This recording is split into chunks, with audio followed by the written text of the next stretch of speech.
Thanks for tuning in to the episode of The Aydin Show, sponsored by our friends at Casa Homes. Enjoy the show. Ladies and gentlemen, welcome to The Aydin Show. The word Aydin means enlighten. That's exactly our goal. We're here to enlighten you, share knowledge and wisdom, and inspire our youth. Assalamu alaikum, everyone. My name is Ahmet Oruç. Ladies and gents, today we have, on tonight's episode, we have a few Hume City Council candidates for 2020. We will be asking them a list of questions to see if they can suit the community of Hume. Let's get our first candidate on the phone. Brother Nazim, can you hear us? Ahmed, I can hear you. Assalamu alaikum wa rahmatullahi wa barakatuhu. Wa alaikum salam, my brother. Wa alaikum salam, bro. Let's get into it. Look, tell us a little bit about yourself, Brother Nazim. You know, what occupation do you do at the moment? What's your job? First, if I'm the first speaker on tonight, would you allow me to just begin by acknowledging the traditional custodians of the land on which we meet online today and pay my respects to their elders, past and present. Also extend that respect to the Aboriginal and Torres Strait Islander people listening to us today.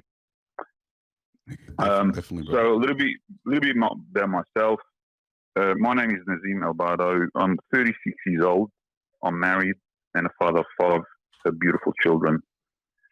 I arrived in Australia back some 18 years ago as an international student.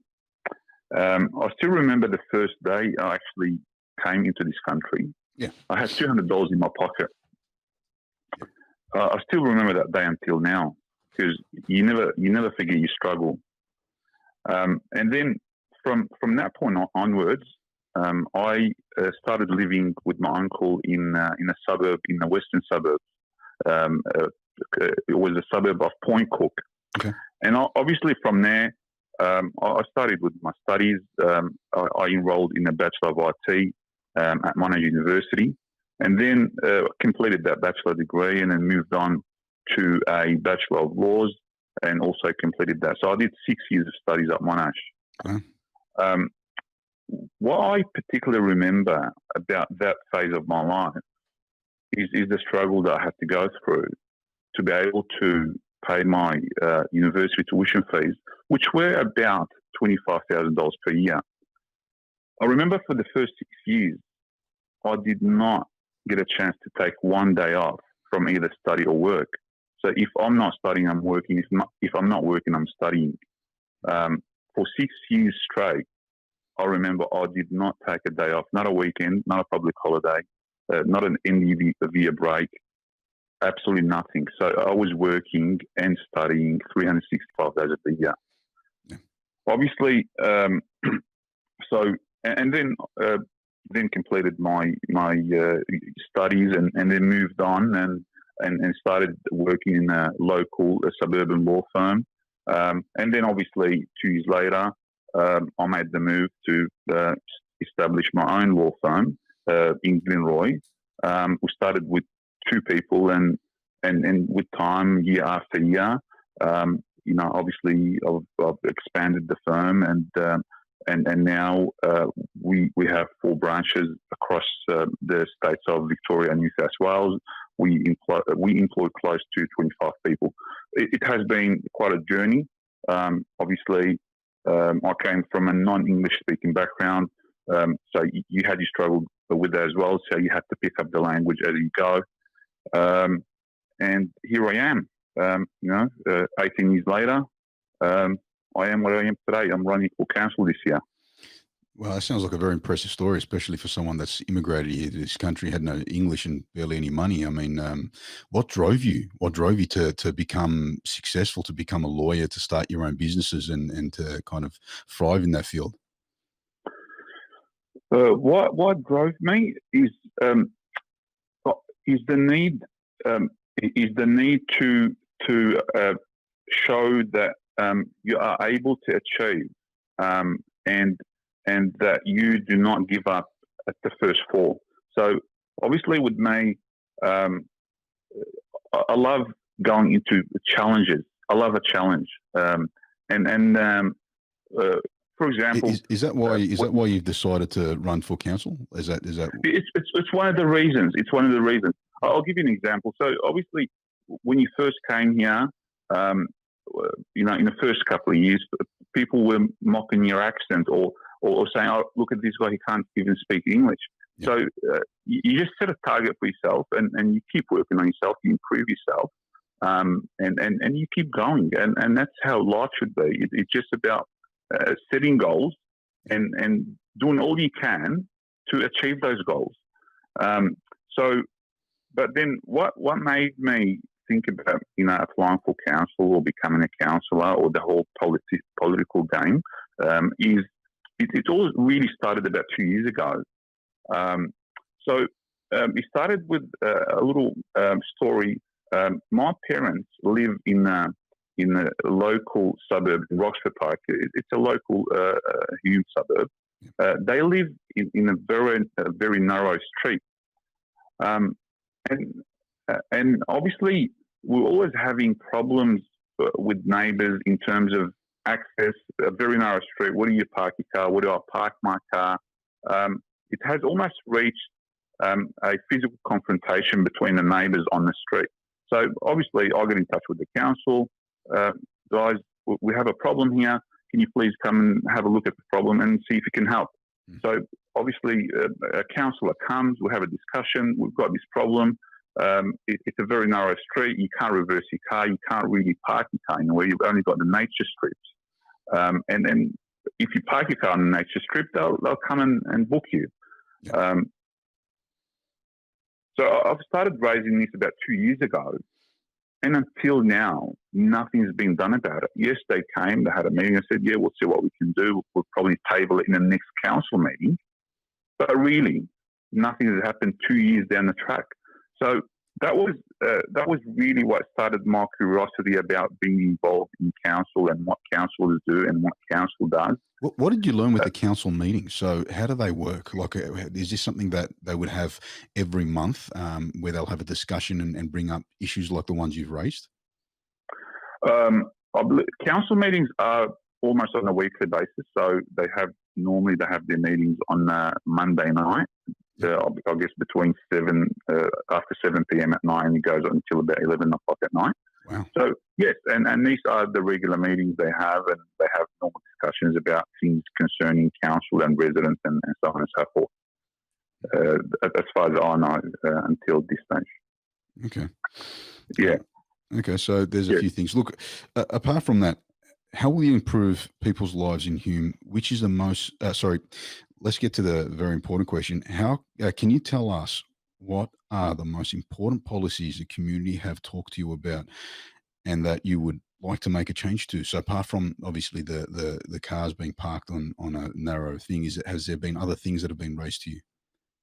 Yeah, absolutely. So, look, since I put my hand up for this job, I've had many calls from many residents from many different backgrounds. Yeah. Probably the most apparent issue at this stage is people are struggling financially. And a lot of people were asking me, why are we still paying rates? Why do we still need to pay the full council rate whilst we are going through a pandemic? Why isn't the council slashing their fees? All levels of government has chipped in and said, yes, we need to assist residents, people are struggling. Yeah. Why hasn't the local government done anything about that? So, and there's no answer to that. Nothing has been said about it. And there's nothing that really matters that has been done by council to address those concerns. So, obviously, one of the things, this is one of the things that have been raised with me. The lack of public toilets in parks. That's another major issue that's been put to me. Yeah. Hume has close to 350 parks and playgrounds, and many, or the vast majority of them, do not have any public toilets around. So that's another issue that parents and other residents have raised with me. Indented parking, so it's similar to the issue I've just discussed before about narrow streets. Yeah. So the idea of indented parking is, so council has the ability to make those indented, so incurved parking on narrow streets, and should budget for that. I know the council have started this, but in my view, they haven't done enough. So a lot of residents have raised this issue with me. It's a very live issue. Dumped rubbish That's another major concern. I'll give you an example. This afternoon, I was just driving down Pascoe Road to come to my office. And just on the side of the road, on Pascoe Road, right opposite the town hall, the Hume City Town Hall, there was rubbish everywhere. Litter and rubbish dumped everywhere. And it has been there for weeks, and nothing's been done about it. I have also driven, and I have been driven by other residents around the many of the Meadow Valley suburbs, and there's really litter and rubbish everywhere. So the question is, why can't we have more patrols? Why can't we have more litter collection cycles? And is there a policy for that? These are the questions that have been put to me by many residents. Okay, very good. So obviously there are many other issues, but obviously I understand that time wouldn't allow to go through everything and every particular policy that I will advocate for.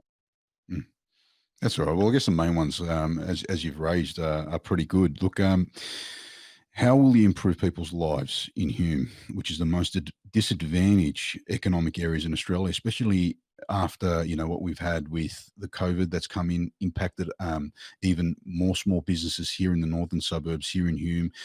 What's some of the things that you believe that you can do to kind of change that, to kind of make that a better sort of environment? Look, I'm not sure if Hume is the most disadvantaged in the country. It's probably one of the most disadvantaged. But then, on the other hand, look, there are many successful people that have come out of Hume. I'll give you an example: Eddie Maguire or John Ilhart. These were very successful people that came out of the area. Look, perhaps the best way I can help is by listening to people, by going and meeting people and listening to the problems and listening to their struggle and listening to their needs. And then obviously going back and engaging with local governments and state and perhaps federal governments through council to address their needs. So that's probably one of the ways. Probably another way is to try to be a role model for the youth. Look, through my humble job as a lawyer, I know that many of the youngsters around have taken up legal studies because they have looked up to me and considered that what I did was successful and wanted to become more successful. So if I'm putting my hand up for politics or for council candidacy, I would love to see that people are getting inspired by this. And also just through more amenities through council work, of course. Yeah. Okay. Also, brother, please enlighten us on what are the needs of the Lebanese and Islamic organisations in Hume. Look, so Mohammed, it's not just because let me get this right. But your background is it Lebanese? Yeah. I'm Lebanese background. Yes. Yeah. Look. It's not just about Lebanese and Islamic communities in here. Regardless of anyone's background or nationality, Hume is home to more than 230 residents today who come from almost 156 different backgrounds and countries. Wow. And speak over 150 languages. So obviously, the community as a whole, they need better roads, they need better infrastructure, they need cleaner suburbs. They need more services, and this is not only the need of the Lebanese or the Islamic community. This is the need of the community as a whole. Yeah. And I'm putting my hand up to this to liaise and serve and listen to people from all walks of life, not just from a certain background or certain denomination. Well, are you running as an independent, or are you running as someone that's been endorsed? Yes, I am running as independent. So, look, I do not have any political affiliation. I'm not a member of any political party. So no Labor, no Liberal, none of that. No Labor, no Liberal. Okay. I'm really putting my hand up this for the people because I want to be involved with the community. I want to give back to the community that gave to me. Okay. Yeah. All right. I guess what are some of the mistakes voters? Let's discuss this. This is very important. I've heard that a lot of the voters previously that have kind of filled up the piece of paper that needs to be filled to vote do the wrong thing, and sometimes their votes don't count. What's some of the mistakes that we could do? Happening? Look, this has been a major problem in previous elections. As far as I know, and from speaking to other people, a lot of voters they would normally submit an incomplete ballot paper, so they would fail to number each box on the ballot paper. A lot of people think that if I like a person, I'll just put a number 1 next to his name, and then that's how my vote will go to this candidate. Yeah. And then not worry about the other boxes. If they do that, obviously their vote will be invalid and it would not count. So let me get this straight, just so we can understand you. You're saying that how many candidates need to be voted for Hume or for per ward? So in the Meadow Valley ward, there are 20 candidates. Oh, we've got 3. Just so our viewers understand, we've got 3 different wards for Hume. Yeah. Yes, correct. Yeah. So you've got the Meadow Valley ward, which has about 8 suburbs, and then you've got the Aydin ward, and then the Jackson's Creek ward. So in the Meadow Valley ward, they are currently running for council elections, 20 candidates. So voters will see 20 names on the ballot paper, and next to each name there will be an empty box. And obviously, for their vote to be valid, they have to put a number next to each name. And obviously, the way they put the numbers, they put number 1 next to the most preferred candidate, and then they go number 2 to their second choice and third choice, and they keep going until they complete all the numbers. Obviously, another major problem, repeating a number twice. So putting a number twice whilst you're putting down all the numbers in the boxes. For example, if you put number 10 twice, that also will invalidate the vote. Okay. So people need to pay attention to that. One more thing, perhaps forgetting to put their signature or name or the date on the flap that comes with the voting envelope. So obviously after they've finished the ballot paper, they need to put it back in the envelope and then sign it. And not sign the ballot paper, they'll have to sign the flap that comes on the envelope so they can send it back to the election office. So, making sure, so three main things, make sure they fill every single box. They don't repeat the number twice. And obviously they put their signature, name and date before they send it back to the Victorian election office. Okay. And so how would the 4 candidates in one ward be chosen? Would it be by points? Like, is it like a pointing system? You're saying there's 1 to 10. Is that how it works for the 4 to go in? The ones that obviously have it works. So obviously the 4 candidates, the way it works by preferential voting. So the candidates that get the most first preference, so they get the most number 1 in the votes, they'll keep making it to the next round and next round.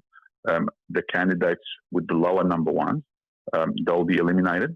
And obviously when they get eliminated, if their voters have given number 2 to one of the candidates that has the higher vote, the higher preferences or more first preferences, it goes on to them and it adds up.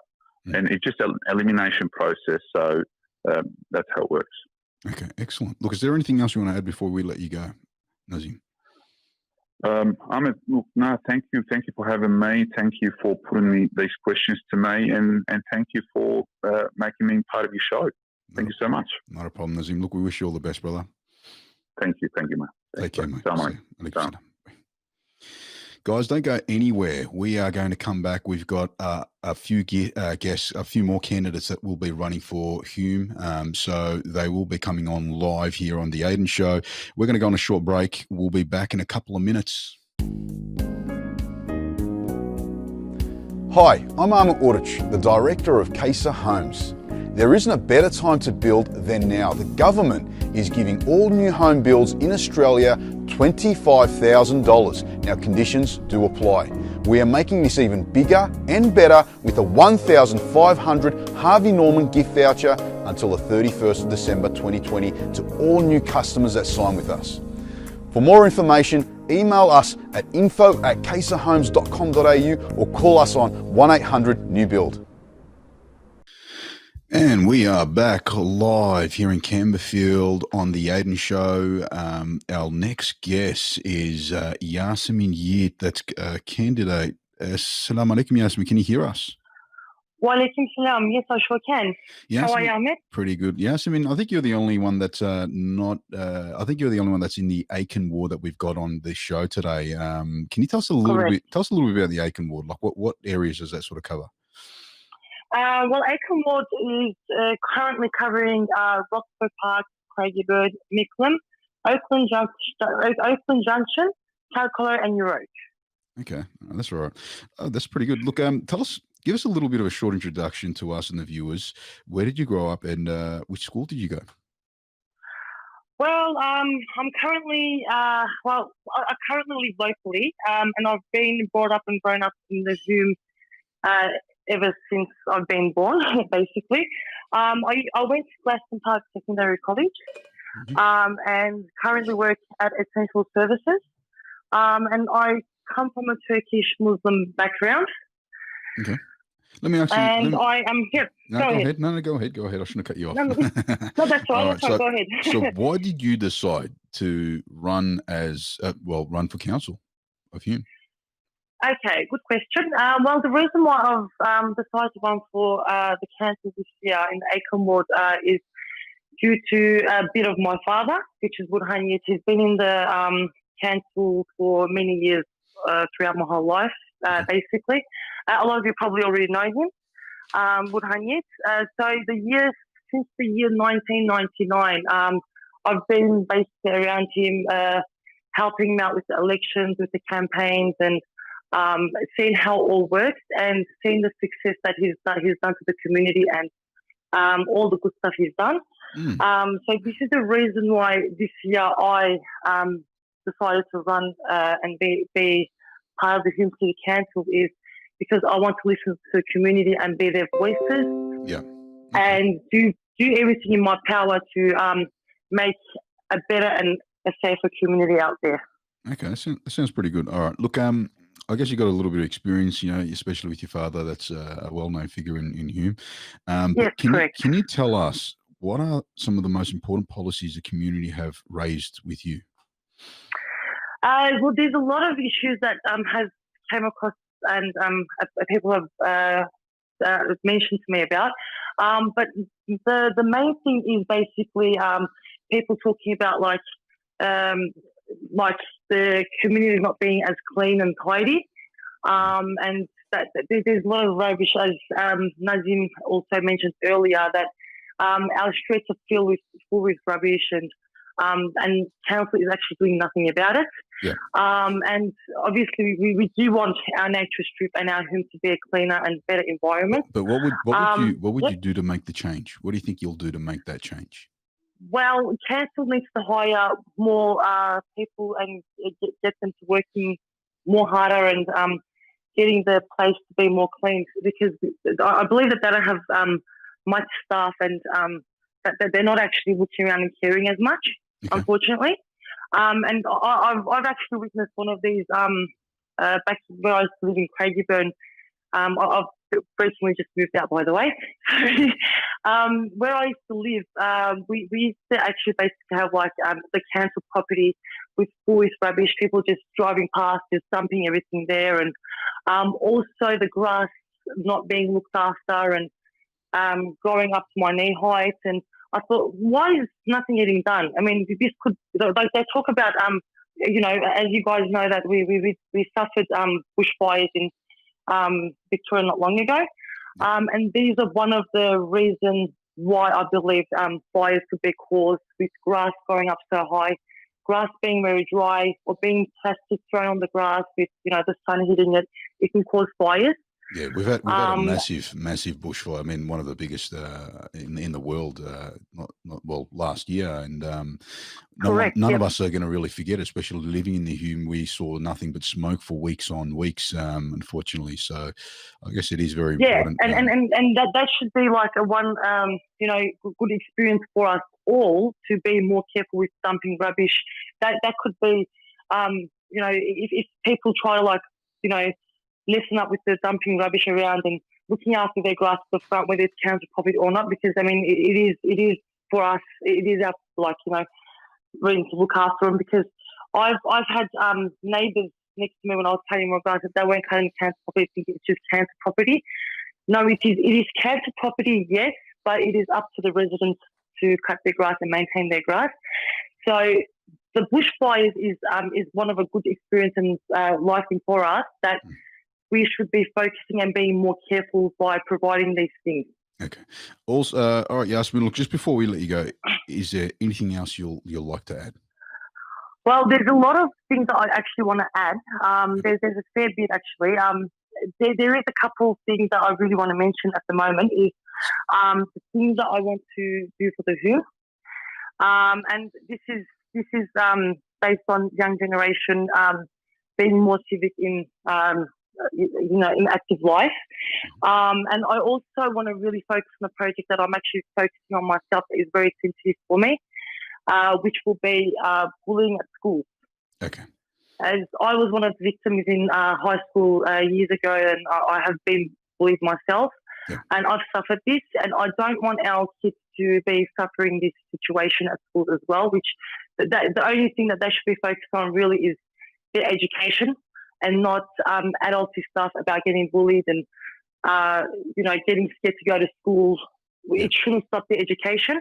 And this is one thing that I want to focus on, because I realise that, and we hear all over the news, that kids are actually being very sensitive over it, harming themselves, even sad to say, ending their life. Yeah. And I haven't got kids of my own, but I've suffered it myself, and I've got brother and sister. I've got friends out there that have kids and stuff. I want to stop this bullying, and I want to do everything in my power that I can to focus on this. Oh, that's a very good message. And look, we wish you all the best. Hopefully, you do well. Thank you so much, Atma. Thanks for your time. Not a problem. Speak to you later, Yasemin. No worries. Thank you. Bye-bye. Okay, guys, that was Yasemin. Look, don't go anywhere. We've got someone that is already in the council. He's going for a re-election. His name's Naim Kurtz. He will be on with us straight after our commercial. Hi, I'm Arma Uric, the Director of Casa Homes. There isn't a better time to build than now. The government is giving all new home builds in Australia $25,000. Now, conditions do apply. We are making this even bigger and better with a $1,500 Harvey Norman gift voucher until the 31st of December 2020 to all new customers that sign with us. For more information, email us at info@casahomes.com.au or call us on 1-800-NEW-BUILD. And we are back in Camberfield live on the Aydin Show. What an episode we've got today. We've got some of the some of the council members that have been on our show so far, shedding light in what they're going to do. Guys, for yous that don't know, the next candidate that's coming on, Naim Kurt, he's already a council member. Let's get him on the phone. Naim, can you hear us? Yeah, thanks, Ahmed. It's a pleasure to be joining you tonight. The show's gone on to bigger and better things since we last talked. So congratulations to yourself, and hello to all the viewers as well. Thank you so much. Thank you so much, Naim. Look, Naim, you've been a council member for, I think, about 4 years now. Look, what made you decide to, I guess, run again? I guess for me, it's the fact that the job's not finished at the moment. I've started some things 4 years ago when I first ran for council. I think the two big issues which came to my mind when I was speaking with the community, it was the fact that we had a huge unemployment issue, and we had a huge issue with a safety and crime in the community as well. And for me, I'm the son of a teacher. I've always believed in education, and education being a provider to give people some purpose in life, give them some qualifications so they can get a job, and that can keep them away from some of the social ills that we talk about in terms of unemployment and, venturing into crime and things like that. I guess we're going to go around that. But look, what are some of the accomplishments that you have done in the last 4 years? I mean, let's go through some of them. Well, for the past 4 years, I think we've done some fantastic things for the community. We've developed new leisure centres. We've redeveloped the Broadmeadows Town Hall.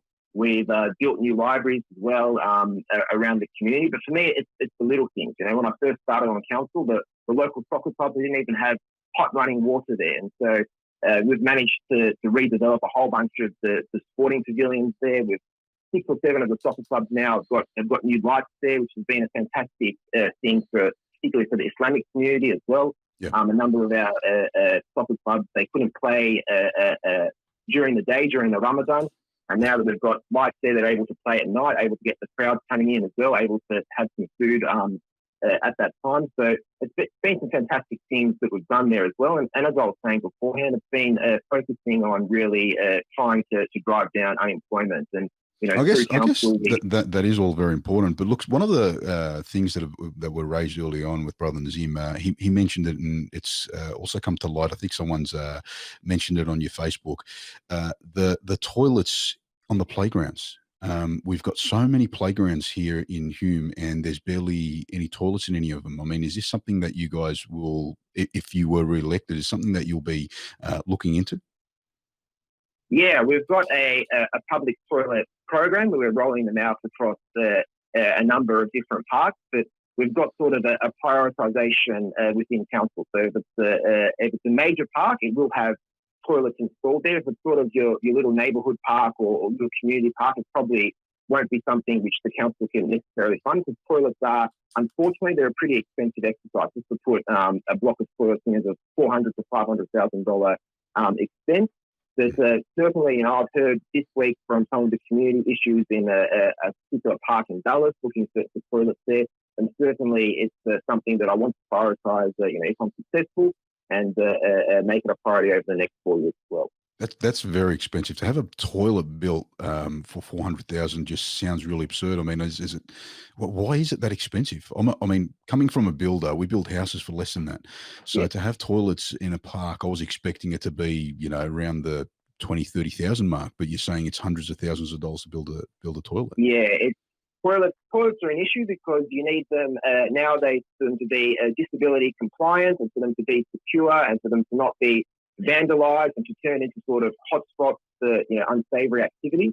You need to sort of invest in the top quality ones. And the self-cleaning toilets, they start at sort of $200, $250, and they can go up to $400,000. So it's not like the old days, sort of 20, 30 years ago, where you can just put a concrete toilet in and that's good enough. Nowadays, you need to have certain provisions in there to stop people using them for drugs and for other unsavoury activities. So they can be quite expensive, and for people to say we should have toilets in every park, it's probably not a possibility, but certainly in the main ones, it's something that we're working towards the council.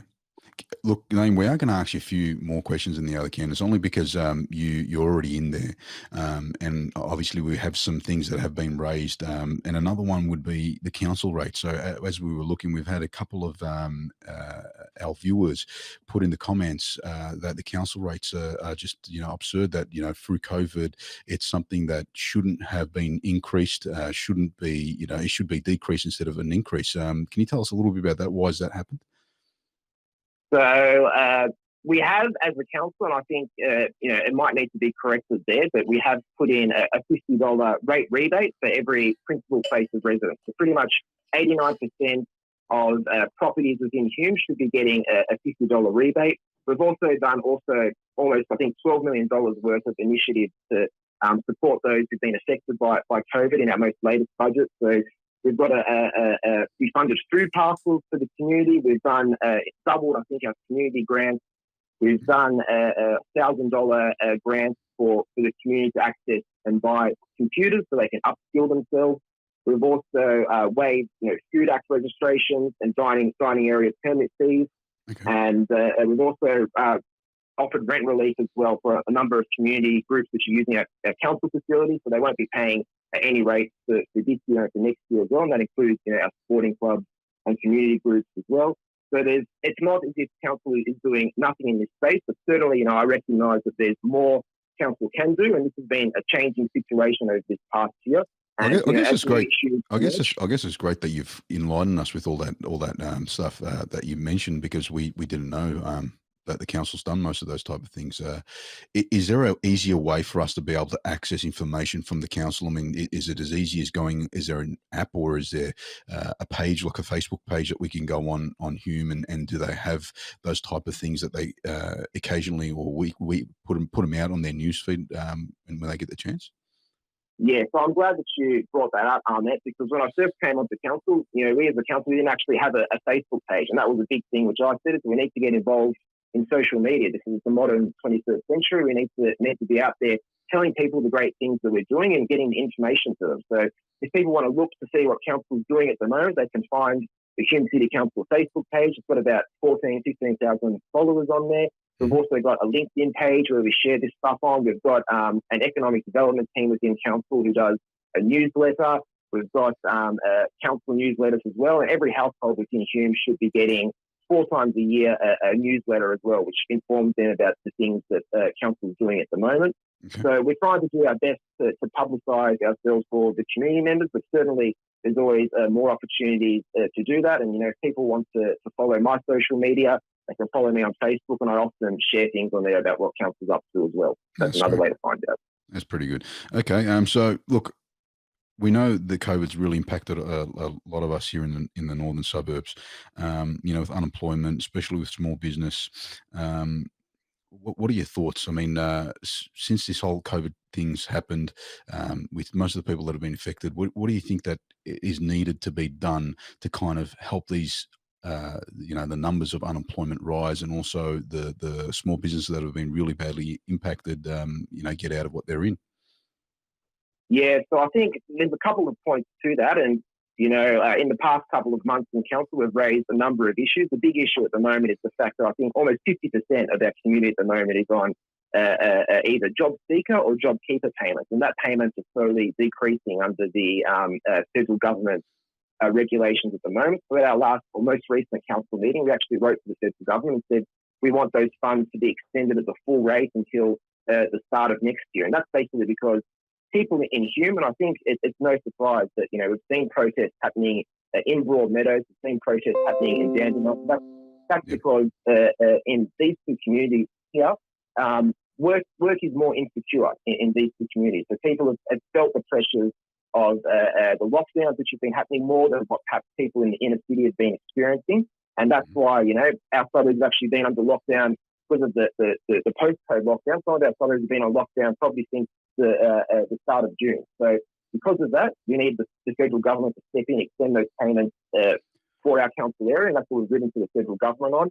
I think as a council as well, we've got $440 million worth of capital works projects coming up, almost 500 separate projects over the next 4 years. There's a real opportunity within all of that for council to prioritise local jobs, prioritise local people and local businesses, get them the contract for those projects, and we can try and lead an economic rejuvenation and economic recovery through that, as long as we prioritise local first. So that's really the two key areas I think that as a council we need to be acting upon. But I'm also open to hear suggestions as well from the community, and as to what else we can be doing as we move forward. Can I ask you, are you running as an independent, or are you being endorsed by a party? So I haven't been endorsed by any party. In the time that I've been on council, I've stood as an independent, and that's allowed me really to be able to be critical and of both the state government and federal government when required. But it's also allowed me to work with them on the issues which are important for us as well. And should I be re-elected again, I'll be standing and sitting as an independent, and have no issue of saying that. Naim, I want to ask you something. Look, and this means a lot to me and some of the viewers. Do you agree with some of the harsh lockdowns that Dan's done? I mean, with the Labor Party, I know you're associated with them as a member, I think it is. Do you agree though that he is a little bit harsh on how he's handled the situation here in Victoria? compared to the rest of the states in Australia? Yeah, I think, as you said, probably 6 months ago, how do people feel about the current state government and about Dan Andrews? He was probably one of the most popular premiers in the country. But unfortunately, probably in the last couple of months, it's sort of come to light that there have been some issues in the way that we've dealt with the medical pandemic here and the restrictions which have been put in place.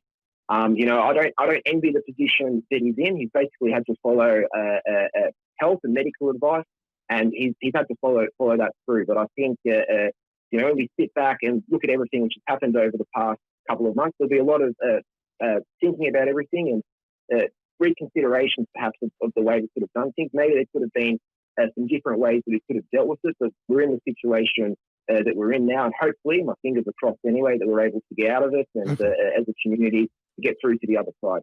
Definitely, hopefully, brother. All right, so what are some of the things that you've done for, say, the Islamic communities, as well as, say, general associations, so that general communities as well, so let's not cross them out? Yeah, well, I guess what I want to say, first of all, is that I think it's really important for us to have a council which the people can look up to and see faces on the council that they can recognise. And I guess myself being the only councillor over the past 4 years with an Islamic name and identifying with the Islamic State, it's meant that a lot of the community issues with that, they've come to me and come through me. And probably the most poignant thing I can recall probably early last year when we had the issue with the horrible terror attack which happened in Christchurch, and the huge outpouring of grief and emotions which was felt here in Hume. Hume's got the highest Islamic population. I think almost 40,000 Muslims have got living here. It's almost 18% of our total municipal population. And I was really at the forefront there, trying to build the bridges there and to lead the condolences there on that matter. Over the past 4 years, I've in particular in the past 6 months, in fact, we've done the public broadcast of the Ezans. So we had the Broadmeadows Mosque and the Meadow Heights Mosque both came to me, and they said, we can't have people coming into our mosque at the moment. What can we do? Can we broadcast this live? And this is something which council has never approved. It's never been done in Victoria as a public broadcasting of this. But through some tactful negotiations within council, I was able to get them approval. This is very important what you're saying, but is the Ezan, is that up to the council for it to be played loudly from mosques, or is that something else? So the council does have in the planning permits that we issue to facilities, there is regulations about the kind of noise that they can make, and in normal times, it's not something which normally has been allowed to be done, but because of what's happened with the sort of medical emergency, we've been able to get some permission to allow that to happen. And I think that's been a fantastic thing for the community. The community has really appreciated. Definitely. The feedback has been fantastic as well. So I think it's been great. Yeah. Okay. Look, recently you've taken about a month off from your duties as a councillor. Is everything okay?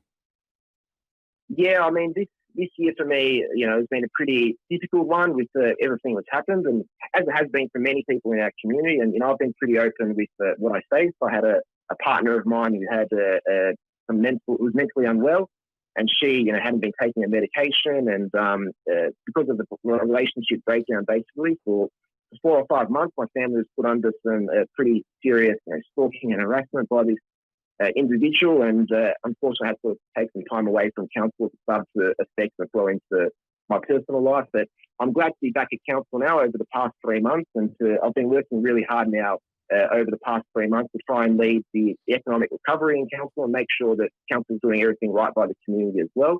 And hopefully with the community support tonight, if I get re-elected, it's something I can continue to do over the next 4 years as well. All right, no problem, brother. Look, is there anything else you'd like to add before we let you go?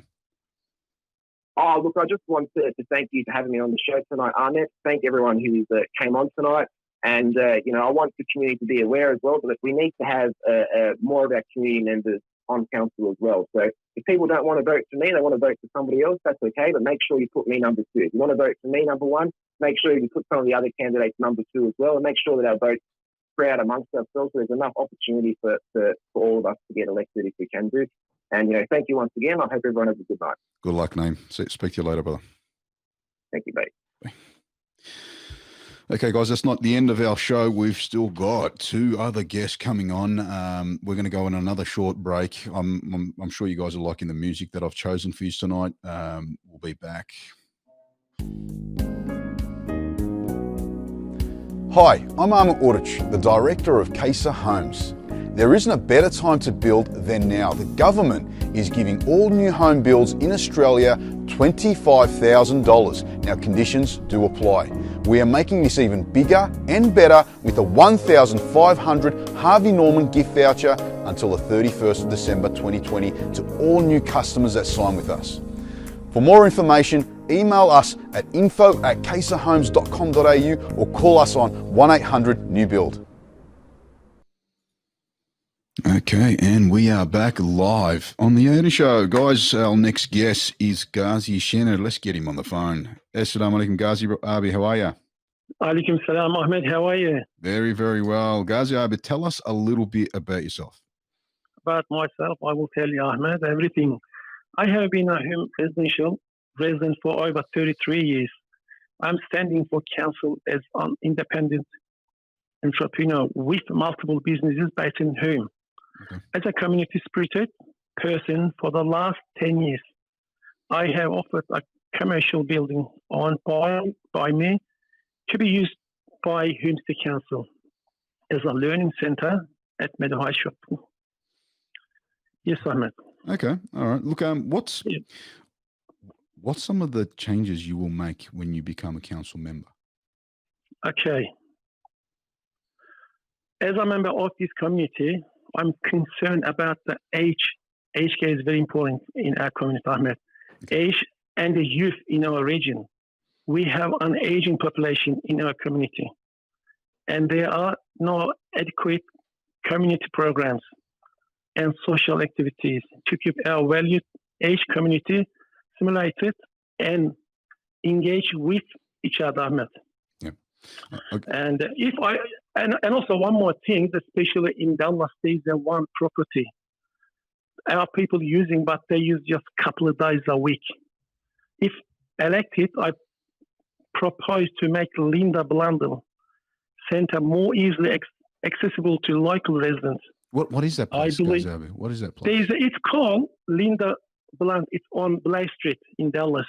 Okay. And what is it being used for now? They're using just, they can't use it at the moment because of coronavirus. Yeah, but what were they using it for before? They're using for, the older people. They used to go there, they come gathering, they talking each other, especially Turkish community. They're just using 2 times a week. This is not enough. That's why I want to do more utilize and more available 7 days a week at least. That's a very look. You've raised up some things that our other candidates haven't. Yeah, this is not enough. Okay. Because I know our community. I have a business in Dallas. A lot of older people, they complaining. They hang around at all shops or in Dallas shopping center or other shops because we have to keep them in a safe place. That's why I'm thinking if I elected. Yeah. Well, you've raised a lot of things that are very important to the community, especially the elderly. Yeah, the elderly is something that we haven't discussed. And young. And the youth. Yeah. Yes. Yeah, also youth, Ahmed. Yeah. Because I'm in this community, more than 33 years. Gazi, I've known you since I was a kid, since I was a young. Yeah, I know. I remember. Boy. Yeah. We were part of the same Turkish community. Look, exactly. I guess, yeah. What changes do you want to happen also in Hume for the Turkish community and for others that aren't Turkish? As I mentioned before, Ahmed. Yeah. So I'm talking about myself. So we have a property, just Hume City Council using for just learning center. Okay. So we can open up more in the future, like, at especially weekends, maybe 3 days a week, or Friday night, or I don't know, maybe 5 days a week. So we can open up, just stay using for nothing at the moment. So if we elected, so I want to do more. One in Dallas, one in Craigieburn, maybe other site, one in Meadow Heights or Greenway site. We need a lot of things to do, Ahmed. Yeah. Well, Gazi, I wish you all the best. I hope you do well, brother. Is there anything else you want to say before I let you go? Yeah, I would like to say thanks for having me, Ahmed, tonight. and I wish good luck to everybody. Thank you. We wish you luck as Okay. well, brother. See you soon, inshallah. Okay, Ahmed. Thank you very much. See you guys. See you, mate. Assalamu alaikum. Bye-bye. Guys, so one more guest on the show after Gazi Abi, and this is somebody that a lot of people may know in Hume. He's been elected as a mayor twice, so a really big accomplishment that he's had. We're going to go on another short break. Hi, I'm Ahmed Urich, the director of Kayser Homes. There isn't a better time to build than now. The government is giving all new home builds in Australia $25,000. Now, conditions do apply.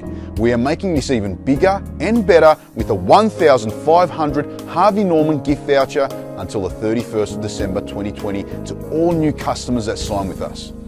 For more information, email us at info@kayserhomes.com.au or call us on 1-800-NEW-BUILD. And we are back live on the Aydin Show, guys. We have got our last candidate on tonight, and that is Adem Atmaca. Adem Abi, how are you? I'm good, thank you, Ahmed. How are you? Very good, very good, brother. Look, for the viewers that haven't heard of your name, I'm sure a lot of people that have tuned in tonight have. You've been, involved in the Hume City Council for a very long time. Give our viewers a short intro of who you are, where did you grow up, and let us know a little bit about what school you went to, I guess. Yep. Well, I grew up in when I was younger days, of course, before I can remember, in Flemington. And then we moved to Upfield, and then from Upfield I moved to Greenvale. Education, I studied in digital communications. So after that I went and worked in IT and all that, and then moved into my own business. And I've always had interest in politics. I had interest in school politics at university. Mm-hmm. And then I went into council in 2002, at the end of 2002. Wow. Okay. Very long time. Look, what are you currently doing for work? Let us know a little bit about that. I've got a consultancy company that's growing. So we do a lot of consultancy for investors from overseas and from Australia. Yep. Together with, just do some small developments myself with the family. I guess a lot of the candidates on the show have business backgrounds. So like Gazi owns his own business, Nazim owns his own business. I guess a few of the other brothers that we've also and sisters that we've had on, work in businesses. Tell us a little bit with the way you can juggle it. Being someone that's been in there for such a long time, how did you get around the timing of when the council needed you and when business needed you? Yeah, most of the council issues are you do them basically over the phone and over the email. During the day, like when you're working, obviously, you can't go and meet people, but there's always times after hours and on weekends. Council is a lot of commitment. And, to be honest, some of these candidates, it's hard to judge from outside how much commitment there is. For example, some people said that they meet, on every Monday. But besides that, you've got functions, you've got community meetings, you've got, a football club or soccer club want to see you about their future prospects and future requirements from council. So this all takes up time. If you're going to be a proper councillor and give to the community, it can take sometimes up to 20 hours a week. Wow. Okay. That's a lot of time, I guess. To kind of you'll need to if you want to achieve things for community projects and stuff, I guess. Yes, of course. And look, I think I've been listening to the other candidates, and good luck to them all. We live in a democracy; everyone can run. But also we have to be honest with ourselves. I mean, who's a Labor member and who isn't, and all that. We need to know all that. And the candidates you've had on today, they're all Labor members except Gazi and Nizam, so they're the independent candidates. Now, how about yourself? I'm a member of the Labor Party. However, I have since 2003 always run an independent candidate because I have a belief that government shouldn't, like parties, political parties, shouldn't be involved in local council. Because whether a road or a community centre needs to be built, it's not a matter of, I'm going to build it for this group or that group or any other political ideology group. It's a matter of the community needs it, so you do it. Now, there has been attempts to have pre-selection in here. Now, a lot of community don't know this, So what they tried to do this year was bring a pre-selection system into Hume, which other municipalities do have. So therefore, if the Labor Party picks you as a candidate, which is called an endorsed candidate, then no other Labor Party can run. So you might have 4 or 5 endorsed Labor candidates, and therefore no other Labor could run. I actually opposed this within the party as well, and through the interview process, I said that this is ridiculous. It's it's undemocratic because that means that the Labor Party will select who the candidates are. We can say the Labor Party membership, but at the moment, as you know, in the Labor Party, there's a big clean out going on with all the branch stacking. Up to 4,500 was in the paper today. 4,500 members of the Labor Party have been stripped of their membership, and they're going to go through that clean-up process, which I think is good, because that has I don't care what people say, that is a reflection on the council and the council's ability. Because if the Labor Party is going to say, "Oh, we're going to put this candidate there," well, that candidate may not be the choice of the community. That candidate may have no experience of any community work or working in the community. So, as a member of the Labor Party, like I said to you, I've had Labor Party politicians, members of Parliament, who ran candidates against me. So how does that work? So if we're all members of the party, so therefore I've never been a belief of, that the political party should have any interest in the local government. Okay, but I guess that you raise a very good point. However, I guess with what's happening with the whole COVID, as I asked one of the other candidates, what's your thoughts, being a Labor member, of how Dan Andrews has handled this situation here in Melbourne? With crushing small businesses, driving unemployment rates to hundreds of thousands of numbers. What's your thoughts on that? Okay, look, at the beginning, I think we were doing very well. As you remember, when we had the first wave, we did very well to bring the numbers down. And then basically I'll call it a crisis with the second wave coming through. And obviously it was due to the irresponsible actions of whether it was bureaucrats or the state government that the second wave happened. And then since then, I think we're all paying a price, which I don't think is necessary to try and get to the zero number as they're going for. Now, we've seen a lot of other countries and states who have still opened up their economies and still controlling the number of infections.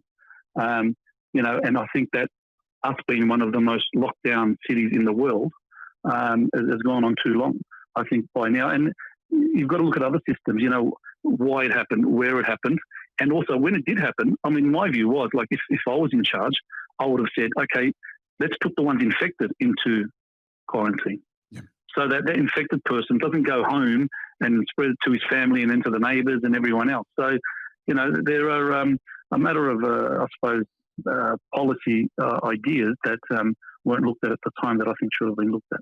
Okay.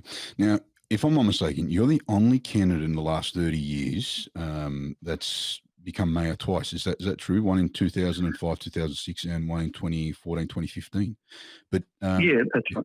Yeah. So look, you've also run 5 elections and won 5 times. I mean, that's a huge achievement. Tell us why you're running your 6th time. Okay, and I'm going to be upfront here. People who know me, I speak openly. Yeah. Look, this year I've seen for the last 4 years that, especially in Meadow Valley Ward, so from Greenvale all the way down to Gladstone Park, then across to Campbellfield, and all the way up to Somerton, we've received nothing. Now, we see people talking, like we had the current council come on, talking about a $440 million capital works program. I don't know where he's getting that figure from, $440 million. Oh, $440 million for what? Sorry, say that again? Capital works, right? So, for example, capital works is, you might get a library, you might get a pool, you might get, a sports stadium or whatever.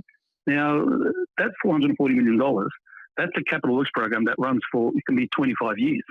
So it's not like going to happen in the next 4 years.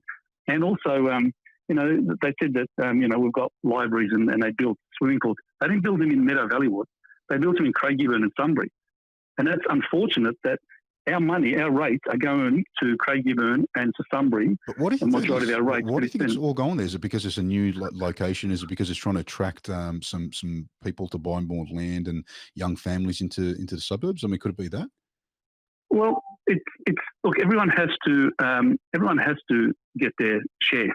Now, just because it's a new area doesn't mean that. Like, I'm not saying don't build them there, yeah. But when I was on council, if we built something somewhere else, I would want something for this area as well. So, you know, if you have a look at some of the buildings and some of the stuff that we did in Meadow Valley Ward, I made sure that we got our share of rates. That's my big argument, that we've got nothing in the last 4 years. Mm. Okay. So that's why I thought to myself, and look, to be honest, I tried to, speak to some people to run, who I think were appropriate for council and everything. They weren't interested. So it was really out of a bit of desperation that I put my hand up to try and get back the services that we've lost over the 4 years. And, I went through the budget and, this is what I ask people to do. When you're picking a candidate, look over the candidate, listen to them, look what they've done, but also go through the budget, because the budget speaks louder than any candidate. Now, you look at the budget and you have a look at the Meadow Valley Ward, and there is not one major project coming up in the foreseeable future. So, you have to ask yourself, it's good to sit there and say we built libraries and we built, aqua centres and swimming pools, but they're not in your area. So those, I suppose, councils need to be accountable for their 4 years, and putting lights up on a footy ground. That's good, but it's about, $200,000. It's not a massive project. And we started a lights program in 2015 where what the council used to do was get a tender for one light. So one ground, one light. They used to put a tender out. And the tender was, $200,000. I said, why don't we do 10 in one go? Right? So you put the tender out for 10 grounds with 10 lights over the next 2 years. So therefore, everyone gets their lights. This system was bought in 2015. They're not even major projects. They're just small projects, those lights. They only cost $200. And toilets, the Dallas toilets cost us $210,000. So from 2016 to 2020, I can't believe that toilets cost have, come to $500,000. For $500,000. So you do believe that they are overpriced? Because I'm just trying to add the maths. Like, I had Naim on before, and we were discussing that about the toilets, and he believes that that's the amount that the council can pay up to. So from 200 to 400,000 for a small little toilet, and I don't understand what goes into that, and what builder that they hire for it to cost that much. I mean, is there more to it that maybe us and the viewers don't understand? Well, to be honest, I don't know. I don't know where that figure came from. I'd like to actually see the tender documents, because, like I said, they've got toilets in Dallas, if you know those new ones. Yeah. And at that time, they cost $200,000. And that was not just the building, but to run the sewerage and that there. So for $500,000 for toilets, they must be made of gold, All right, look, can you tell us what are the most important 5 policies that need urgent attention? I'm going to ask you a few more. I'm going to ask you a few more questions than all the rest of the candidates, only because you've been mayor twice and you've run 5 times. You've got the most experience. So yeah, be in for a bit of a harsher treatment from me. That's all right. Look, I think the important issues, and yes, we're one of the lowest social economic areas. Education, unemployment. There's some councillors who push for housing and that. Like, I ask myself, they're not council issues. Like, unemployment, council can only lobby the government to put more unemployment programs in place for the community. We cannot, like, as a council, we cannot, give people unemployment benefits or anything like that. So for, things like education, we've had always a program, lifelong learning. We brought the universities to our libraries so people can do their courses. But in reality, we don't spend millions and millions on it because it's not a council role. I think councillors need to stick to what councillors do. And councillors, what their main role is to do, the old saying is rates rubbish and parked. And we've got to stick to that. Now, for example, we look at the rates. All right? I just want to touch on this. We pay higher rates in Hume than suburbs like Essendon. So you need to ask yourself, why am I paying higher rates for the same value house? So if you live in Roxburgh Park, and I've seen some of these bills, $2,200, $2,600 rates. In Greenvale, in some areas, 3,500, 3,800 rates. Now, why are we paying that much when someone in Essendon who has a house that's valued more than the house in Roxburgh Park, and they're paying less rates? Now, I pushed for an overhaul of the rate system, but unfortunately I was outvoted by other councillors back then that we need to reassess how we calculate rates. There's certain ways you can calculate it, and in Hume, for example, this year they made $122 million surplus. Now, that's basically making profit. Now, council isn't there to make profit. Council should be spending what they receive from the community. $120 million profit. Surplus, that's extra money that they, meaning they made more money than they spent. So therefore, that $120 million, why didn't they put that into rate reduction? A lot of councils this year, they gave zero rate increases, and also some of them, they cancelled, how you do your monthly payments? Yeah. They cancelled 2 monthly payments. So therefore, two triennial payments, which means that, they got a 6 month no payment of their rates. Now, why didn't they use some of that money in this pandemic to help the people who most need it? The ratepayers. Banks did it, workplaces did it, everyone did it, but council still increased rates, which is just a joke. I guess what will you do if you get re-elected as a candidate or as mayor? Is it something that you're thinking about doing again for the third time in a row? Well, I've got my view again is to look at this rate issue, because you have to justify to me again, and like I said, we need to overhaul, because it's called a rate in a dollar. So they look at the dollar value of a property, and then they say, okay, we'll take, for example, 0.2% or whatever from every dollar. They have to look at that again, and they have to match other councils. Now, I think people are sick and tired of rates increasing. So in the last 4 years, they've increased 10%, right? Yeah. So why they increased 10% and you've got $120 million surplus? I just don't understand that. You could have had a balanced check, a balanced sheet, which means that you collect your rates and you spend your rates, so therefore you don't have any surplus, therefore the rates don't have to rise. And if you've got major big projects that need to be done, well, you lobby government harder and you get more money out of them, because they've got a growth fund which they fund the new suburbs and new areas. But unfortunately, either they're not pushing hard enough or they're not getting the funds that they should be. Okay. All right. Look, enlighten us a little bit about the needs of, the Turkish organisations, Islamic organisations, and all other organisations here in Hume. What are some of the needs? Look, there are some communities with special needs. We've got a lot of refugees from, in Hume, from Iraq and Syria and other areas around the world. And they have we use our libraries in that to engage them. They need to be engaged. And even the Turkish community, and, we have like it was mentioned earlier, that the Linda Blundell Resource Centre, that's actually a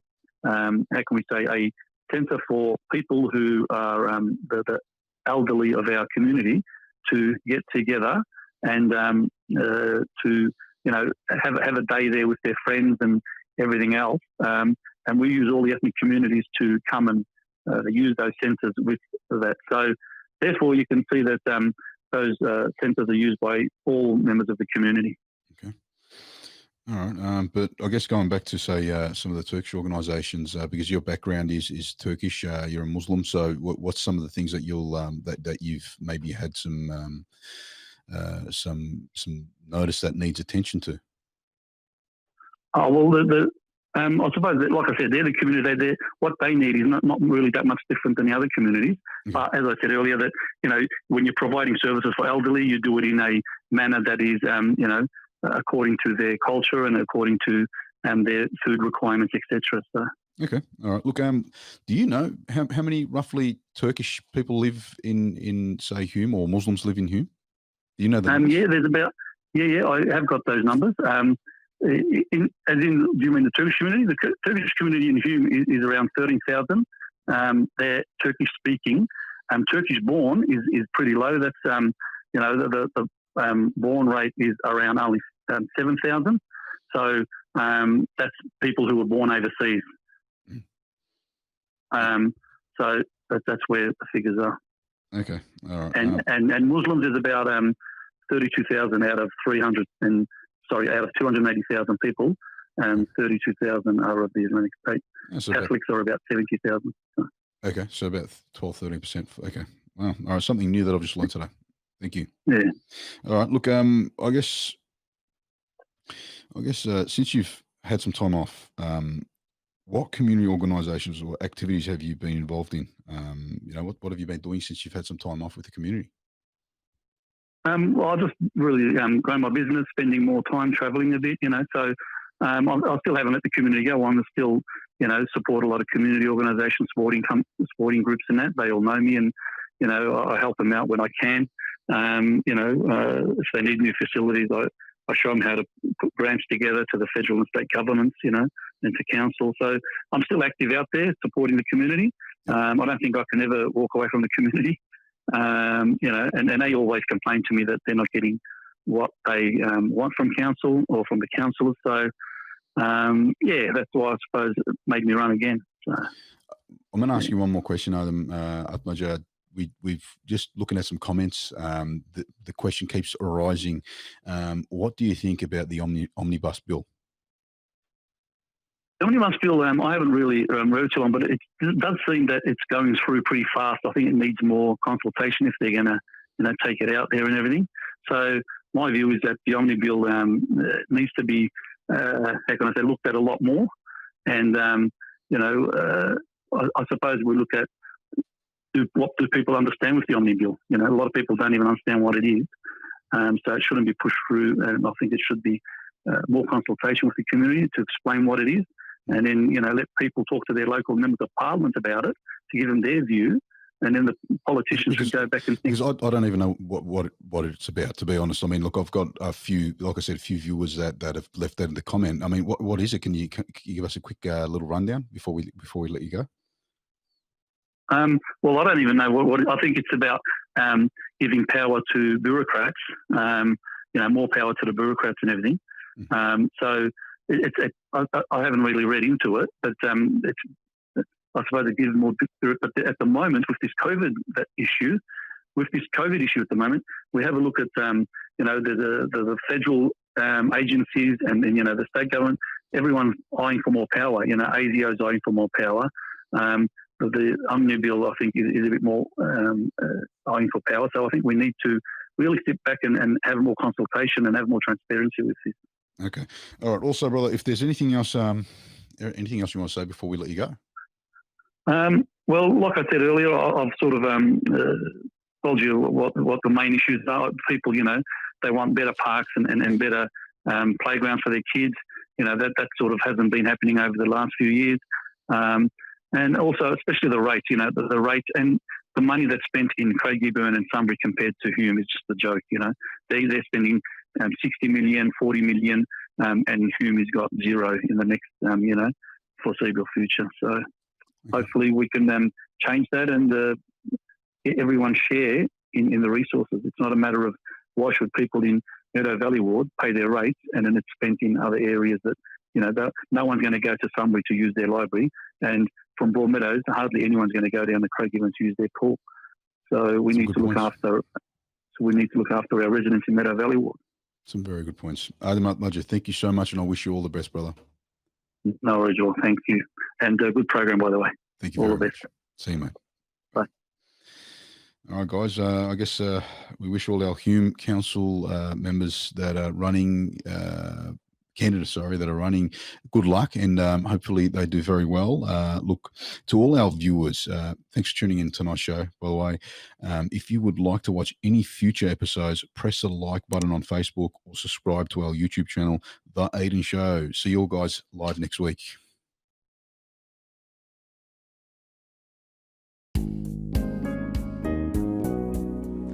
Hi, I'm Ahmed Urich, the Director of Kayser Homes.